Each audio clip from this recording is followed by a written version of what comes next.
Bill Gates, thank you for speaking with us. You've always been a problem solver. Personal computers, fighting tropical diseases. Now you're working to solve climate change. What's the biggest challenge facing you in that fight?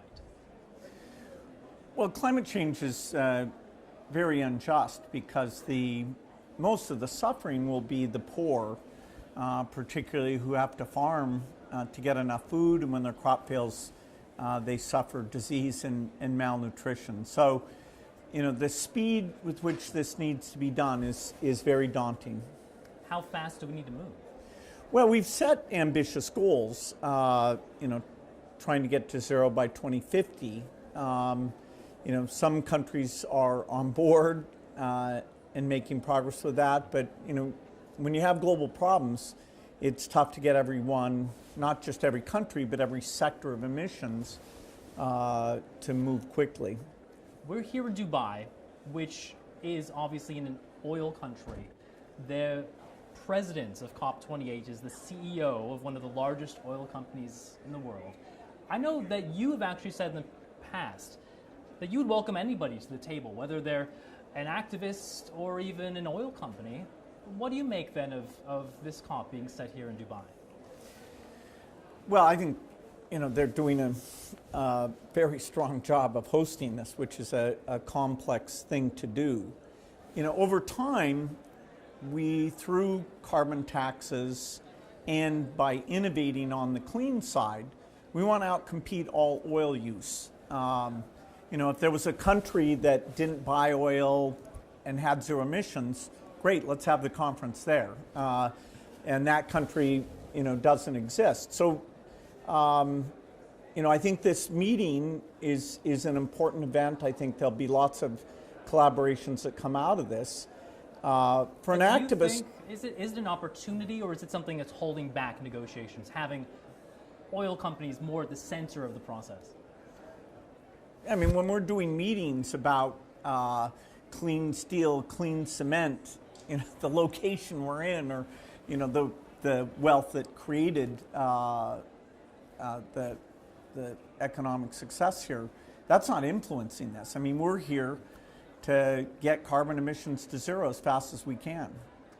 I want to ask you about why you're here at COP28 in Dubai. I think a lot of us associate you with these whiz-bang innovations, but that's not exactly the case here, right? Well, I consider seeds that can deal with high temperature or seeds that are more productive. It's pretty whiz-bang stuff.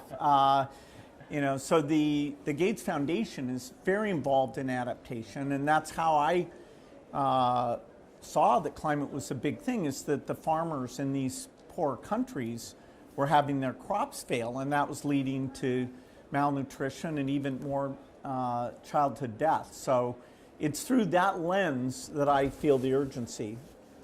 And what exactly will you be working on when it comes to agriculture? What's the biggest problem that needs solving? Well, if we can make these crops still thrive, despite the higher temperatures and the droughts that will take place, then we can continue the upward path of human development that we've been on.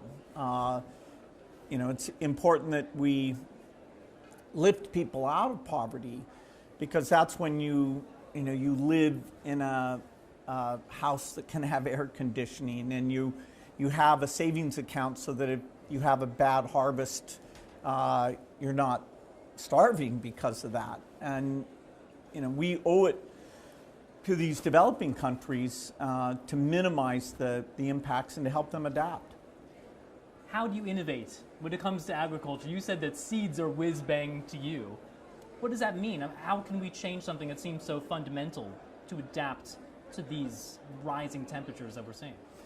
Well, in the 1960s and 70s, as the Asian populations grew, people worried about widespread starvation.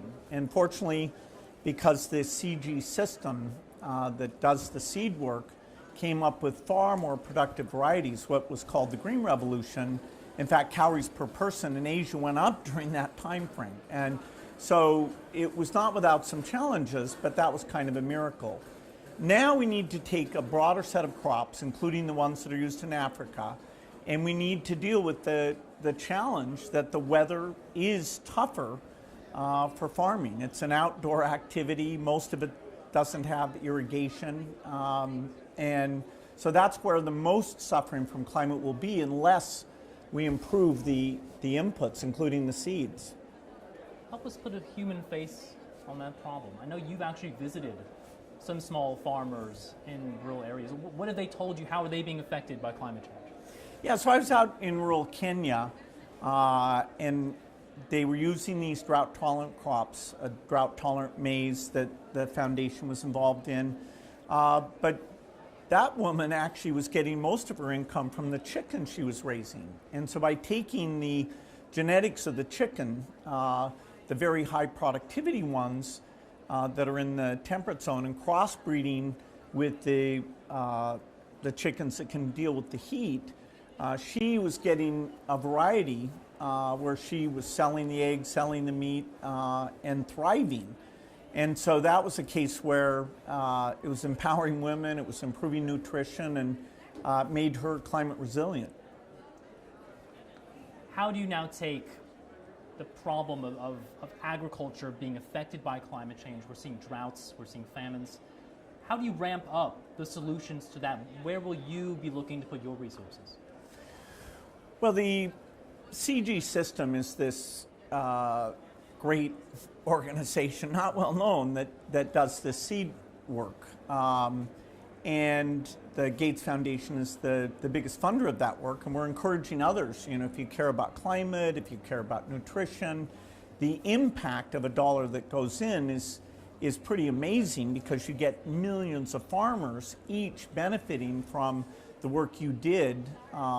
And it's not just the seeds. You also want to get them weather information, you know, so that they know when to plant. You want advice, you know, when they run into problems. So all the different things that raise agricultural productivity, even in the face of climate. And I know here in Dubai, you know, there's some big numbers involved with what you're announcing, a $200 million pledge to reach 500 million farmers by the end of the decade. I mean, talk about the scale that we're talking about here. Well, you know, crops like maize, wheat, rice, you know, every improvement you make for disease resistance there has a global impact. There are crops like some of the beans, sorghum, cassava, that are more important for Africa, and so they've been kind of ignored to date. So the extra resources for the CG system allows them to go after a much broader set of crops than were ever advanced during the first Green Revolution. We're at COP28. That means there have been 27 previous climate conferences. And this is really the first time that world leaders are coming together to focus on food, to focus on adaptation, to focus on the issues facing small farmers. Why do you think it's taken so long? Well, I think a lot of people hoped that the mitigation could go fast enough that we wouldn't have to think about adaptation. And adaptation is more complex. In a mitigation, you see the tons emitted, and you see, okay, what's the cost to get rid of those tons? And you know, we know the areas of emissions, and we need innovations in every one of those. For adaptation, it's forest fires, it's flooding, but overwhelmingly the outdoor activity that's most affected is farming, because most people don't realize the poorest in the world are subsistence farmers. And you talk about adaptation, there's this interesting argument to be made, isn't there, that, oh, well, if you're adapting to climate change, you're throwing in the towel. You're saying that, well, hey, this is going to happen. There's not much we can do about it. Let's prepare for the climate of the future. Where do you come down on that argument? Well, I'm putting billions into accelerating the mitigation efforts. So we need more innovation. We need to go faster on that. But even the best case will still involve enough warming. We're already seeing the old seeds failing. And that's tragic, because the people we're talking about had no role in the carbon's emissions. Africa's like 3% of overall emissions, and yet that's where the negative impacts will be the greatest. I want to ask you just in general about innovation. It's so much of what you do. When it comes to climate change, is there a danger of relying too much on innovation, looking and hoping for technologies to come online in 5 years, a decade, 2 decades? Does that mean we lose sight of what we need to get done right now? Well, certain technologies like wind and solar, we should be deploying those even faster. We've got to improve the grids, we have to figure out the reliability, and so we need to go full speed ahead on that. Just because the next generation or something else will come along shouldn't relieve us of full speed deployment, including things like electric cars that, at least at the high end of the range, aren't hugely more expensive. For the person who parks on the street, okay, we're still not there, but time is definitely on our side in that one. So implementation of what we have today, full speed. In many areas like steel and cement, we don't have an economic solution. And just raising the price of everything at a time when people are experiencing inflation, if we're not smart about that, we're going to get a lot of pushback. We're seeing that a little bit in political debates. So how do you square the need to go fast and the limit on what people are willing to spend? And that's where innovation comes in. I know you're not a politician, at least not yet. Mm-hmm. Do you think, though, about politics, and you mentioned it, we're often, it seems, one election away from the climate agenda of a country doing a 180. Does that worry you? Certainly, I wish that parties would compete on how to solve climate, not on, whether it's a priority or not. But climate change is political in a lot of countries. It's becoming political, and because many of these investments are like 20 and 30-year investments, if you really get the idea that, okay, 50% of the time we don't care, that really would hurt the climate movement. And so communicating about the challenge, communicating about the people who are suffering, just like we do with malaria and TB and vaccines, bringing it home to people that generosity in this area, whether it's the R&D or mitigation or adaptation, that's incumbent upon us. We care about other humans, and we need to hear about the impacts that we're having on them. You've contributed billions of dollars to climate innovations, but a new study shows the world's richest 1% account for more carbon emissions than the poorest 66%. What responsibility do you think the super rich have to act in a sustainable way as we see so many of these climate impacts falling on the backs of the world's poor? Yeah, so, I spend about $9 million a year, so I'm buying sustainable aviation fuel and to cancel out my footprint.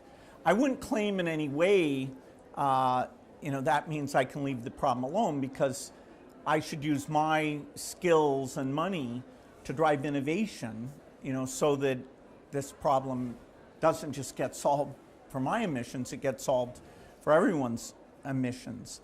I hope more people of wealth get involved in this, just like, I hope they get involved in philanthropy in general and global health. I do think those who are the luckiest, and I'm certainly in that group, we owe a lot to the society that created that framework, and we should have a long-term view of how we make a contribution.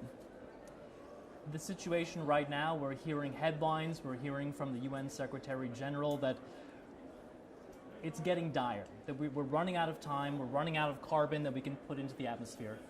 You recently said, though, there's more reason to be optimistic than people realize. Why is that?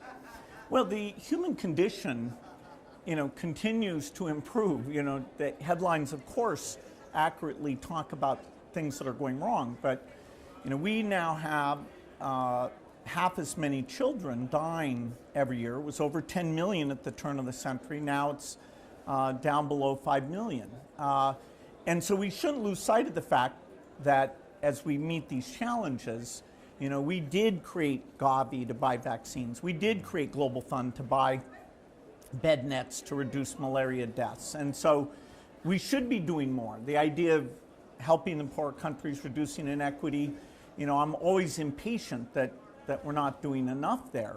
But people shouldn't lose sight of the fact that in the climate area and in the health area, the human condition can continue to improve. What's the biggest thing that gives you hope right now that we can do this, that we can keep global warming to around 1.5 degrees Celsius? Well, 1.5 is not likely to be achieved. But I don't think so. No. The reduction you need for that is quite dramatic. But, the extreme scenarios like 4 degrees, fortunately, because of the changes, that's off the table. And so, wherever we end up, the less warming, the better. And, scaling these things up, it's replacing most of our physical economy. So I've often said this is one of the hardest things we'll ever do. The rich countries have to lead by example and get their emissions down quickly. And, with innovation, that becomes possible. Bill Gates, thank you for giving us some hope. Thank you very much. Thank you.